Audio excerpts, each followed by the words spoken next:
రాష్ట్రంలోని 4 ప్రధాన విద్యుత్ సంస్థలు ఆర్థిక భారంతో తీవ్ర ఇబ్బందులు పడుతున్నాయి. 1,00,000 కోట్ల అప్పుల్లో కూరుకుపోయాయి విద్యుత్ సంస్థలు. 2014 నుంచి 2023 మధ్య 80,000 కోట్లుండగా రెండేళ్ల కాలంలో మరో 20,000 కోట్లు పెరిగి 1,00,000 కోట్లు దాటింది. విద్యుత్ సంస్థలపై ఏటా దాదాపు 9,000 కోట్ల భారం పడుతోంది. అప్పులు వడ్డీల భారం తగ్గించేందుకు కొత్త డిస్కమ్ ఏర్పాటు ప్రక్రియను స్పీడప్ చేసింది సర్కార్.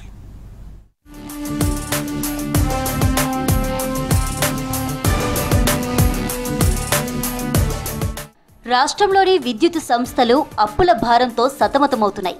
వీటి మొత్తం అప్పులు ఏకంగా 1,00,000 కోట్లు దాటాయి. వీటిపై 9% నుంచి 10% వడ్డీ చెల్లించాల్సి వస్తుండటంతో విద్యుత్ సంస్థలపై ఏటా 9,000 కోట్ల భారం పడుతోంది. రాష్ట్రంలోని 4 ప్రధాన విద్యుత్ సంస్థలైన జెన్కో, ట్రాన్స్కో, 2 డిస్కంల మొత్తం అప్పులు ఈ ఏడాది జూన్ నాటికి 1,180 కోట్లుగా ఉన్నాయి.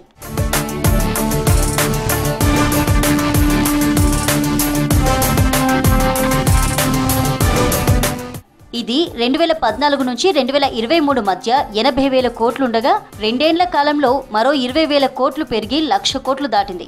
ఈ మొత్తం రుణాలలో అత్యధికంగా 31,785 కోట్లు విద్యుత్ కొనుగోళ్లకు తీసుకున్న స్వల్పకాలిక అప్పులే. ఇక మొత్తం 1,00,000 కోట్ల అప్పుల్లో 2 డిస్కంల అప్పులే 60,000 కోట్లు.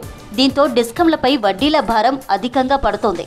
ఈ క్రమంలో ఉచిత విద్యుత్ పథకాలకు సంబంధించి సబ్సిడీ కింద ప్రస్తుతం నెలవారీగా ఇస్తున్న 983 కోట్లకు అదనంగా మరో 1,000 కోట్లు ఇవ్వాలని ఆర్థిక శాఖకు డిస్కంలు ప్రతిపాదనలు పంపాయి.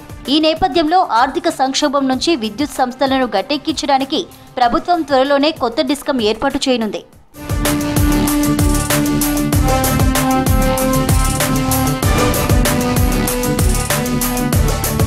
ప్రభుత్వ ఆదేశాలతో డిస్కంలు వ్యవసాయానికి పూర్తి ఉచితంగా, ఇండ్లకు నెలకు 200 యూనిట్ల వరకు ఫ్రీ కరెంట్ ఇస్తున్నాయి. ఈ సబ్సిడీ బిల్లుల కింద ప్రభుత్వం ప్రతి నెల 983 కోట్లు డిస్కంలకు విడుదల చేస్తోంది. అయితే అప్పుల్లో ఉండటం, వడ్డీలు ఎక్కువగా ఉండటంతో ఇప్పుడిస్తున్న దానికి అదనంగా నెలకు 1,000 కోట్లు ఇవ్వాలని డిస్కంలు ప్రభుత్వాన్ని కోరాయి. డిస్కంలు జెన్కో నుంచి రోజుకు 10 కోట్ల యూనిట్లకు పైగా కరెంటును కొనుగోలు చేస్తున్నాయి. ఈ కరెంటు బిల్లుల కింద జెన్కోకు 10,000 కోట్లు బకాయి పడ్డాయి. కొండ కరెంటులో 10% పైగా సరఫరా, పంపిణీలో నష్టపోవడంతో పాటు ప్రభుత్వ పథకాలు, ఆఫీసుల నుంచి బిల్లులు రాకపోవడంతో డిస్కంల నుంచి సంచిత నష్టాలు 2014 నుంచి 25 మధ్య 11 ఏళ్లలో 76,021 కోట్లకు చేరాయి. వీటిలో గతేడాదిలోనే 7,209 కోట్ల నష్టాన్ని చవిచూశాయి. దీంతో డిస్కంలపై అప్పులు, వడ్డీల భారాన్ని తగ్గించే లక్ష్యంతో ప్రభుత్వం కొత్త డిస్కం ఏర్పాటు ప్రక్రియను వేగవంతం చేసింది.